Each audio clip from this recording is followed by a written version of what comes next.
Le troisième sujet. Doit-on graver son nom en bas du parchemin? Pour l'affirmative, la parole est à Monsieur François Ormilien.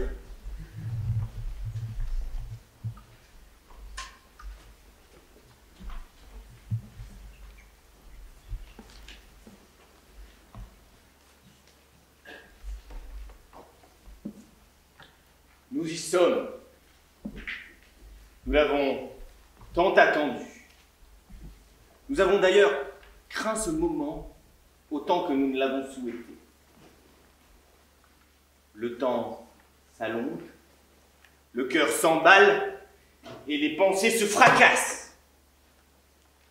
Comme ces instants qui précèdent la rencontre amoureuse.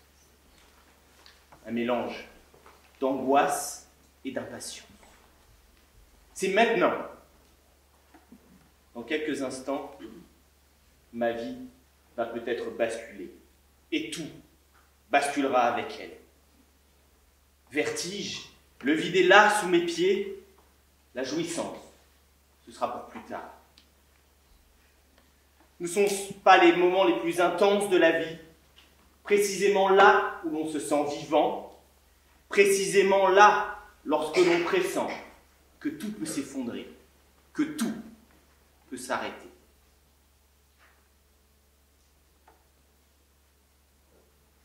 Mais j'ai encore quelques cartes en main, pour quelques courts instants, quelques battements de cils avant que mes mots ne s'envolent, que je ne franchisse le Rubicon. Berceau des illusions, terreau des motivations, et enfin, croisée des ambitions. Détour, pour moi, il en faudra 8.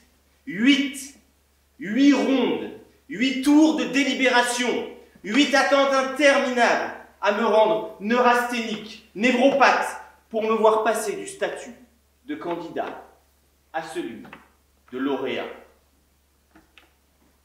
Et puis, ça y est, le temps se contracte à nouveau, la nouvelle tombe, celle que tout le monde attendait, devant une nuée de perches émicrotées, une flopée de m'as-tu vu armés de bien-pensance, comme suppliant pour un mot. Me voilà à l'épicentre du tumulte, au tréfonds du bruit, le plus sourd. Me voilà au cœur de Paris. Goncourt. Goncourt, 1975. J'avais déjà signé La vie devant soi. J'avais maintenant la vie devant moi. Le plus paradoxal, c'est que mon œuvre triomphe sans moi. Ou plutôt, que je triomphe même sans moi. Car oui, il faut graver son nom en bas du parchemin, puisque visiblement, c'est le nom qui compte. L'élégant milieu littéraire était tombé dans le panneau, et avec les 2 pieds, Émile et moi les avions admirablement trompés. Remplis de certitudes, avares de critiques, imbus de leur personne, condescendants, ils en seraient pour leurs frais. On ne trompe que les dupes. Celles qu'on aime, ou alors les naïves, mais le plus souvent, ce sont les dupes. Lorsque le sage montre la lune, l'idiot regarde le doigt. Regardez la signature, disait l'usurpateur. Émile, Romain, je suis cela, et peut-être bien d'autres.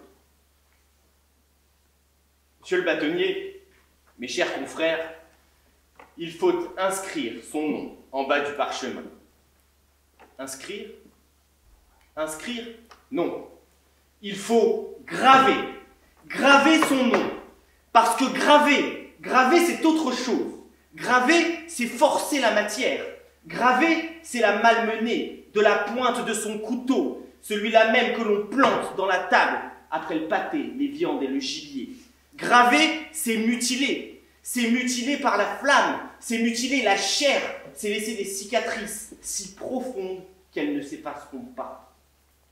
Graver, c'est encore tacher de son sang, tacher du sang de ses veines et laisser une empreinte personnelle et éternelle. Graver son nom, c'est s'approprier, reconnaître une paternité, s'inscrire dans une descendance, voir triompher les siens. Graver, oui. Graver en bas. Graver en bas, c'est graver à la fin, comme une révérence, comme un point final, narcissique peut-être, vaniteux sûrement, mais mieux vaut cela qu'être lâche. Car le parchemin, c'est le support noble, c'est celui qui traverse le temps. Une peau tendue, bien sûr, mais aussi une roche, un mur, une table, un cœur, bref, tout ce qui donne du sens à ce qui s'inscrit dessus. Oui, graver son nom en bas du parchemin, c'est le signe de l'authenticité.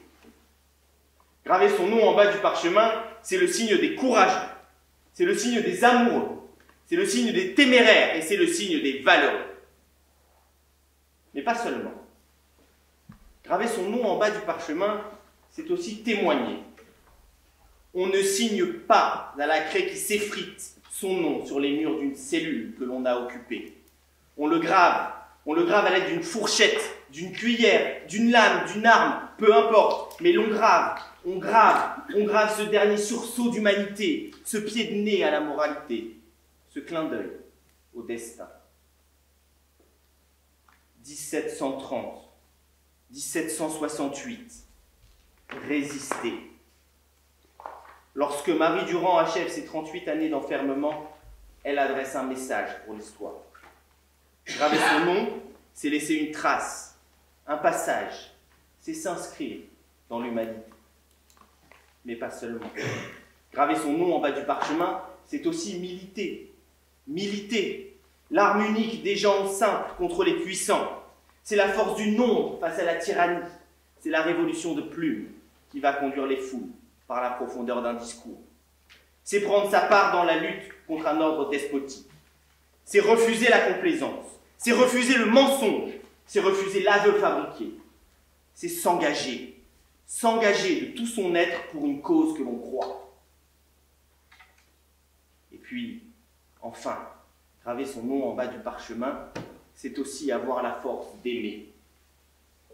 On grave son nom en bas du parchemin que l'on envoie à celle que l'on aime, à sa mère comme à sa promise. Ne pas graver ce nom, son nom, serait vide de sens. Une déclaration anonyme qui resterait lettre morte. Un amour illusoire, une impasse sentimentale. On vous opinera qu'il faut laisser le champ libre à l'oiseau. On vous susurre de ne pas le graver, ce nom, en bas du parchemin. On vous murmure de préserver la pureté des sentiments. Foutaise! Il faut vivre d'amour et d'émeute, de passion et d'engagement. Il faut avoir le courage de ses faiblesses. Que diable, vous préférez rester ce copain, seul au fond de la boîte, seul au fond de la nuit, ce Sam de l'amour, capitaine de soirée pour toute sa vie? Un peu d'engagement, de témérité, mais emmène-la danser, ce moment où tu voudrais hurler à ton meilleur ami. Mais embrasse-la, enfin! Et puis, les exemples sont pléthores. Prenez une jeune fille, magnifique, douce, sensible, intelligente, indépendante. Et puis, imaginez un homme, sensé, courageux, incroyablement éloquent, subtil, drôle aussi, mais profond en même temps. Oui, je sais, mesdames, il faut un peu d'imagination. L'inverse d'un demi-musée. Cet homme-là, son seul défaut, c'est qu'autant il est valeureux au combat, capable de vaincre seul 100 hommes, autant il est peureux en amour, incapable de conquérir l'âme seule. Il est désemparé face à la beauté féminine, peut-être aussi un peu effrayé par la complexité de l'altérité. Je ne vous parle pas ici de ce frisson qui fait hésiter, celui de tout à l'heure, celui qui fait savourer le basculement, ce doute dont on sait qu'il sera surmonté. Non, ici je vous parle du mur, du nœud qui vous massacre l'estomac, qui vous ronge les entrailles, celui qui vous empêche toute action, qui vous coupe la parole. Cette main qui se retient, ce baiser qui ne vient pas, car il n'a pas osé se révéler. Il n'a pas assumé la paternité de ses parchemins. il n'a pas gravé son nom en bas de ses lettres enflammées. Et puis, il est passé à côté. Voilà tout. À côté de sa vie. Il a raté Roxane. Il l'a même tuée 2 fois. Alors, ne tombez pas dans la facilité de penser que l'amour se passe d'engagement. Au contraire, l'amour naît de l'engagement. Sans engagement, pas d'histoire. Sans histoire et sans persévérance, pas de conclusion. Alors oui, signons. Oui, signons même des 2 mains. Signons le contrat qui nous liera à celle que nous aimons, pour qu'elle ne s'en aille jamais avec la moitié de notre fortune. Gravez plutôt son nom en bas du parchemin, ça vous préservera de l'infortune. Graver son nom en bas du parchemin, c'est faire acte de responsabilité. Saviez-vous que la corde de la guillotine ne pouvait être lâchée sans que le président n'ait rencontré personnellement les avocats du condamné? Que ce président de la République ne pouvait valider cette exécution qu'en refusant personnellement le droit de grâce, droit qu'il refusait en apposant de sa main le sceau de la mort. Par sa plume, il aiguisait le couperet, seul, en son nom, avec son unique conscience en guise de compagne. Chers amis, il faut graver son nom en bas du parchemin. Non pas pour le nom lui-même, mais pour le travail, le labeur, l'œuvre qui est contenue dans le parchemin. Gary l'avait découvert, avait été découvert bien avant sa mort, par une étudiante en lettres, Hélène. Dans sa thèse restée aux oubliettes, elle avait reconnu Gary derrière Ajar, sachant découvrir l'homme derrière le stécanographe. Car oui, je crois que je suis seul lorsque je grave mon nom en bas de mon parchemin.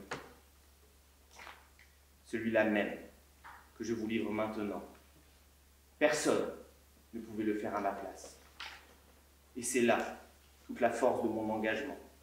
Il faut avoir le courage d'assumer ses actes, sa vision du monde, tomber le masque, se mettre à nu. Graver son nom en bas du parchemin, c'est triompher. Peu importe le résultat, graver son nom, c'est déjà triompher. C'est triompher de soi-même. Il n'y a pas de plus beau triomphe que celui de surmonter ses peurs.